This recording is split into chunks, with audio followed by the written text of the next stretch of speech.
Welcome to the Balls Not Court podcast. Cortez Paul is here, and I got S.Vanorder on the line. Kevin's not here yet, but if he makes it, great. If not, then this is just a Cortez and Steve show. So, hey, we'll make it exclusive, whatnot. So, Mr. Vanorder, how you doing tonight, sir? Doing well.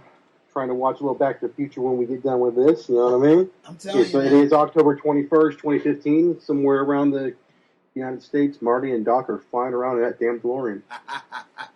Yes, everybody's partaking in that. And matter of fact, that's what Kevin is doing right now. And he'll be back if he can. So, but he said he went to go watch Back to the Future, and I made sure I make this quick so Steve can go ahead and partake in that himself, because this is a big movie for at least our decade when we was growing up. Oh, it's definitely big in my generation, I can tell you. So I think this is a big deal, and all the predictions and everything they had in the movie, and so it takes you back. So it is pretty cool that now we're to the date that they go to the future, and so maybe they predict that we was gonna do this podcast. I don't know. All right. I give Doc all the credit. So. All right, let's hop into this bad boy. We want to start NFL. Last week, I know it was a lot of college heavy because a lot really happened on with college. And not saying that it died down, but it's still a lot happening in college. But we're going to go ahead and get into football and discuss them both and kind of make it 50-50 this week. And we're going to start off with the NFL. We're going to start with the Broncos. Broncos barely beat, or they survived, the Cleveland Browns in overtime, 26-23. Peyton Manning had 290 yards. 1 touchdown and 3 interceptions. It was looking kind of rough for him. So, a lot of fans right now in Bronco Nations that I'm hearing as well they're pretty much calling for Peyton Manning to be benched, and they're ready to bring in Brock Osweiler. It seemed like every time the quarterback is always going to be the part of the blame and the biggest hero. But I'm gonna go with Steve and ask him this question here: what percentage of the blame does go to Manning for this? Even though they're undefeated and they're starting off pretty great, there's still a lot of criticism that Mr. Peyton Manning is taking right now. So tell me what you see from Peyton right now, Steve, and what percent of blame does he get for the offensive struggles right now? Well, I really can't put a percentage on it, but he definitely deserves his fair share. Let's not kid ourselves. Peyton has come across what we all will eventually reach one day, and that's Father Time. Mm-hmm. And his injury that he had a couple years back, and he got the surgery to come back, kind of helped his shelf life. And I think had he not had that surgery, I think he'd already been retired by now. But you can definitely tell he is not the fantasy player he once was, and he's definitely not the quarterback he once was. So you got to think time is really catching up with him.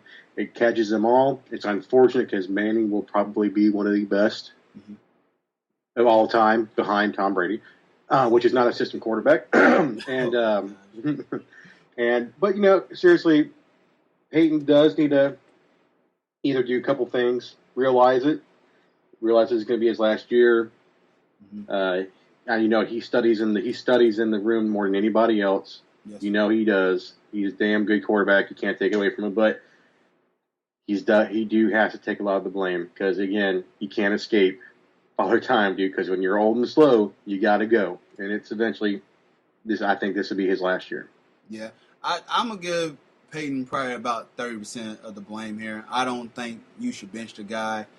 This is an offense that was catered to C.J. Anderson and Ronnie Hillman when you hired Gary Kubiak with his own blocking and all the pretty much you won't be able. He's a run-heavy offense. This was a guy that took Justin Forsett, and he had the 5th most rushing yards last year with the Baltimore Ravens. This guy was very solid with this team, and he did a wonderful job with the Houston Texans with Arian Foster. He came out of nowhere, and he's been a solid player since then. Not this year. We haven't heard much because of the injuries and other problems that he's having, but This is a team, man, right now in the NFL. They're ranked 30th in the rush. They rush about 85 yards per game. They're 18th in passing. They're 240 yards per game. And Manning's got 7 touchdowns and 10 interceptions. And he's actually on pace to throw 632 times, will be the 3rd most in his career. This is a big concern because this is he's 39 years old, and as Steve said, he came back from the neck surgery, and this put a lot of pressure on him to perform. And this is where you sign him back and restructure his contract, and you want him to be efficient enough to go ahead and lead this offense. Now, also, what kind of is hindering as well too is that I'm not at all making excuses for Peyton at all, because he is part of the blame. But Ryan Clady is one of our best. He is our best offensive lineman. He had a second season-ending injury in 3 seasons. It was the ACL in May. And tight ends, he was big into throwing the tight ends, and Julius Thomas, who signed with the Jaguars, was his main target. Last year, there was 85 passes caught from the tight end position. This year is 14. You got Virgil Green and Owen Daniels that came over from Baltimore, and he just doesn't have the targets there. And if you're a Broncos fan and you knew that you were going to lose a talent like Julius Thomas, you knew you was going to take a hit with tight end position. And then my biggest critic of this offense, who I think deserved more than blame, a little bit probably the same as about Peyton Manning, was C.J. Anderson. Was the guy who really took off last year when we put him in. This guy who had 179 rushes for 849 yards. Everybody was talking about this guy being a fantasy stud and picking him up. And so far this year, 67 touches and 180 yards. Ronnie Hillman's got 311 yards. It's a bit concerning for the Broncos going forward. I know as a fan, I appreciate being 6-0, and the defense has bailed us out many times, especially with the sack. You got interception. Interception, I know last week that kind of nailed up. And then what I saw, I think Brandon McManus has got more points in the Denver offense by himself.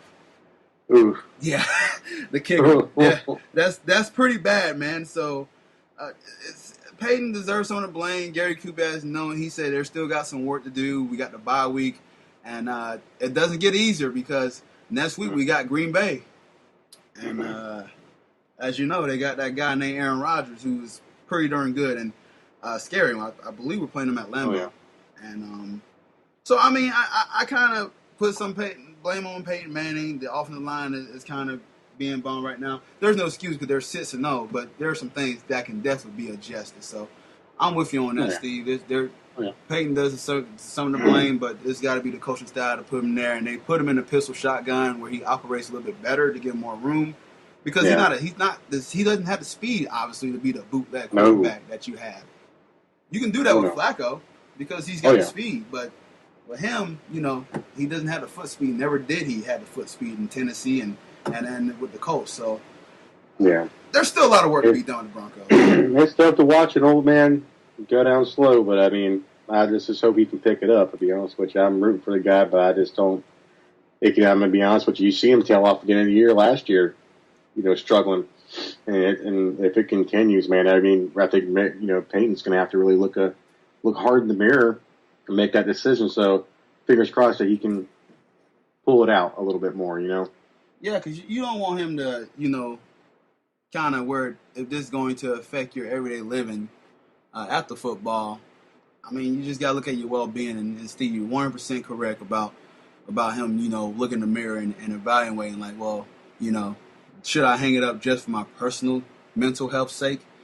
And it's something that he does got to answer if he keep taking his beating and everything like that. So someone else get this offensive line straightened out and everything like that. It's a lot of work to be done.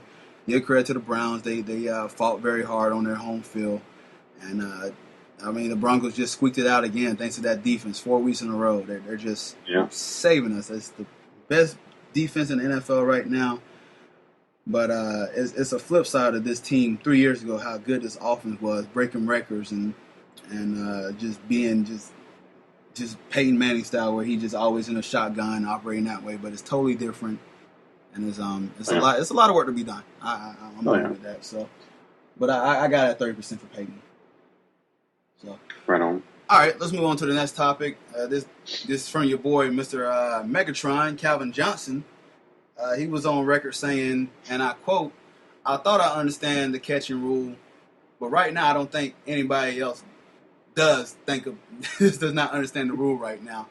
I guess he was referring to the catch about where Golden Tate Yeah, caught the ball, and initially it was going to be a rule interception, but it was reversed to a touchdown. Your thoughts about Calvin Johnson this rule? Because initially they had called it the Calvin Johnson rule about this. So I know you as a Lions fan and watching him. So I mean, do you agree with Calvin Johnson at all on this statement? Yes, I do. I mean, you're right. They named it after him, the Calvin Johnson rule. And even when they named the Calvin Johnson rule, I still didn't understand the rule. You know what I mean? It's like, is it a catch? Is it not a catch? And it's gotten bad, and he's right. You know, when the guy that they named it after, he doesn't even understand it anymore, we got a problem. You know, so they're going to have to figure it out. I mean, it's not even close. I mean, what is a catch anymore? I mean, I'm confused on it. Am I seeing what's going to be in his hands? Does he have to catch it, or I mean, you know, it's just ridiculous. I mean, they got to do something to figure this crap out, man. I don't know, man. Because if that's the case, then I'm gonna be honest with you, that was a catch that Des Bryant had. You know, and I'll argue with Dallas fans all because, in fact, we got screwed by Dallas. But you know what? Reality is, hey, man, I thought it was a catch. You know, so you really don't know what is a catch anymore. And I'm with you, man. It's all about maintaining control and how long you got to hold on to the ball and bobbling, and it's really about, you know, reaction time, and you got the replays there to help you out, and they still don't take advantage of these instant replays and these video replays. They got center hubs in Secaucus, New Jersey, and they still don't use this correctly. They still can't get it right. So, and you're right with the whole Des Bryant thing. This happened throughout, you know, earlier through the season. You know, Devontae Freeman had a touchdown wiped away in Week 5. Tyler Eifert had a touchdown wiped away. And then, like you talk about the Des Bryant catch that could have propelled him to the Super Bowl, and probably should have. Yeah, it should have, and it just it's it's just looking bad right now. I know there's a lot of pressure on the referees to make the right call and everything like that, but they really need to go ahead and nail down this maintain control of the ball after you touch the ground, because it's getting a bit ridiculous, and that you have one of your superstar receivers coming out saying that he doesn't think anybody understand the rule now. He thought he understood it, but he clearly don't. Yeah, no clue. You know, it's bad. You know, it's what's sad about it is they're not gonna address it now. The season's already going. It's just not something they're going to address now. They're going to probably wait to the end of the season's over. They're going to have to make you suffer at the end, because it's going to happen again. And they're going to make you wait to the end of the season before they address it and try to come to what they have another rule or what they consider another catch. And they won't even get that right. So, you know, just keep trying to get it right, I guess, and just who knows it. Yeah, you can't figure it out anymore. I'm just as confused as I was when they first started the crap. Right, and then you going, like you said, Steve, it's going into the season where this could be a big deal going down to the playoffs, and it's going to happen. You know what's going to happen again? Oh yeah, some team is going to get screwed, unfortunately, and like you said, it's going to we're going to review this at the end of the season, and well, what about that team that just got screwed over? You know, and it's beyond me. Right. And Calvin Johnson got the right to be confused about that, and they need to clarify this, because, as you see, confusion can turn to anger. Oh yeah. And you know, I can tell you one team it's not going to really matter to in the whole scheme of things. It's not going to really matter to the Jaguars. They can't put anything together right now to save their lives and get a win anyway. So why the hell does it matter to them? What is going on with the Jags, man? I don't know. I love them to death, man. Just like I love my Lions, but Jesus Christ, you know, something's got to give. Something's got to give. I mean, I'm tired. You know, I hate hearing about how good Blaine. I call him Blaine Gabbert. Blake. For some reason, I still, you know, I still have the Blaine